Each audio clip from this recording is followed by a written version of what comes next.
আমি একটু ওপরে শুয়েছিলাম, ও পার্সেলটা কালকেই এসছে, কালকে দেখেছে, আমি তো খুলিনি, ওপেনিং ভিডিও করব দেখে এটাকে এতক্ষণ টেনে টুনে খোলার চেষ্টা করছে। ছিঁড়ে কি আছে এর ভেতরে, এর ভেতরে কি আছে দাঁড়াও। এই যে একটা স্যান্টা ড্রেস অর্ডার করেছিলাম আমার পান্তুয়ার জন্য, জানি না সাইজটা হবে কিনা, আমি একটু বড় সাইজে নিয়েছি, দেখে তো মনে হচ্ছে এখন অনেক বড়, কিন্তু অনেক বড় হলে অসুবিধা নেই, ভাঁজ করে গুটিয়ে পরানো যাবে, যেহেতু ভেতরে অনেক কিছু পড়বে। এটা কি বাপা? বোতাম তো বুঝলাম, আর এটা জামা না? অনেকক্ষণ ধরে আমি আওয়াজ পাচ্ছি, কি ব্যাপার কি ব্যাপার, কি কি আছে চলো তোমাদেরকে দেখাই কি কি আছে।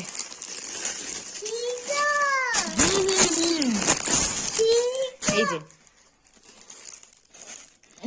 ও একটা জামা সেন্টার, একটা টুপি, একটা প্যান্ট, একটা ব্যাগ। আমি যাই হোক এখন এনার অত্যাচারে আমি দেখাতে পাচ্ছি না। এই যে প্যান্ট, দেখি দেখি সরো সরো, এই যে প্যান্ট, প্যান্ট না সাইজটা ঠিকই হবে। জামা, ব্যাগটা কোথায় গেল? ব্যাগটা দেয়নি মনে হচ্ছে, দাঁড়াও ভালো করে দেখে